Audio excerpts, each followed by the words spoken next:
Okay, welcome again. So let's get this started. Here we have macroeconomics and an overview of our mind map so far. Today we're going to be dealing with just an introduction basically. We're going to be talking about the subject matter of economics just to refresh your mind. What are we dealing with in the subject matter topic? Well, we're going to explain or just recap what economics is, then discuss the difference between micro and macroeconomics, go over the topics that we're going to cover in this macroeconomics portion of the course, and just revisit our circular flow diagram quickly again. So first off, what is economics? Okay, let's look at a definition. And if we go back to the beginning of time, we've got Alfred Marshall. Economics is a study of mankind in the ordinary business of life. I like that. It's nice and sweet.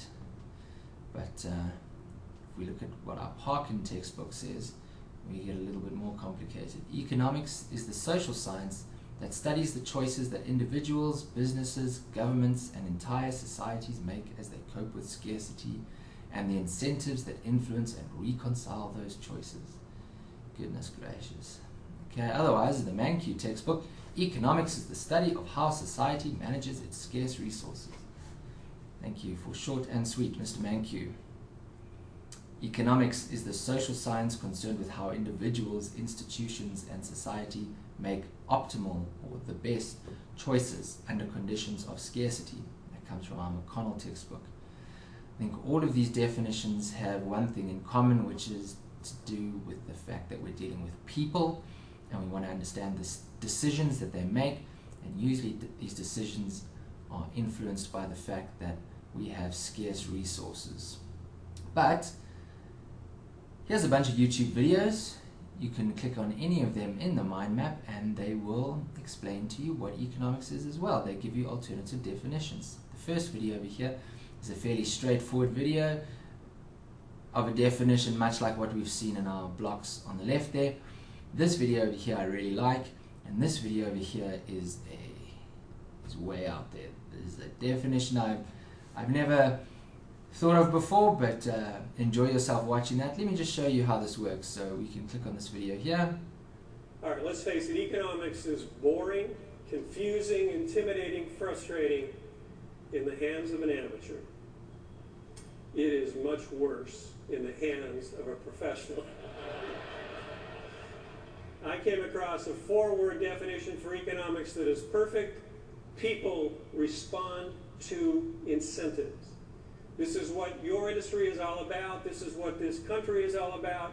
Free enterprise is not perfect. Capitalism is not perfect, but they are the best systems in the world. You have an incentive in a free... Okay, can jump off our horse there. So you get the idea. When we navigate away from the video, it pauses. We can go back to the video and watch it again. With this mind map, I can just zoom out if I want to and go back to somewhere else on the map if I so please. Yeah, there we go. See, I can move wherever I want to. You'll notice that there are lots of interactive pictures and diagrams which I've added to this. And that's up to you to go and explore. And obviously, for any concept that you want to get a better understanding of, you don't think that I've explained it well enough, you don't think that we've covered it in detail enough to your specific requirements in our lectures, go onto the internet, find an alternative solution, find another video that explains it better. But for now, let's just go back to where we were. Right. Well, why should you study economics? Essentially, from my perspective, obviously, economics allows you to understand the world around you. It makes you make better decisions in your life because you're just more informed of what's going on. But if you don't like that, you need more convincing. Here's another little video. Press play, find out what these students have to say. It's the study of how the world works. Gives a new way of approaching problems. With the current economic crisis, it tells you why it's happened. Because economics can explain our world and how to improve our world. Because I'd love to work in government as a graduate. Starting to sell my own fashion business. Economics like this studies do. I want to go to London and make some money. Money. I want to make money. I want to earn money. 99% of the news tends to revolve around the subject of economics and politics. Global warming is an economic issue. It's really applicable to the real world. You can apply economics to everything in life. You can apply it to any situation in life. I'm interested in why people do what they do. The answer to poverty is economics. I've got some interest in the betting markets and bookmakers. The reason why people make decisions. To make poverty history. To really learn what's useful. To get a good job, I need a good degree in finance-related subjects so I can make money. I want to make lots of money. I want to make money in creative ways. No, it sounds so fake. There's more to economics than money. Economics means success. It's good to like get into any kind of niche of business that you want to go into.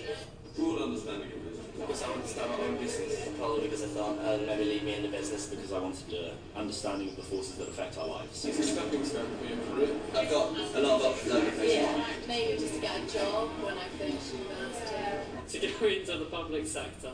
Does it relate to the real world and it's going to help me get a good job? It's a versatile subject and you don't have to go to one line for it. To signal that I'm not stupid. This is what I was told I had to do. I'm not doing the next house class. I study economics so I can have an informed opinion on world affairs. There's no such thing as a free lunch. I wanted a free lunch. Okay, well, clearly those students are not South African. Let's leave it there and come back with another video.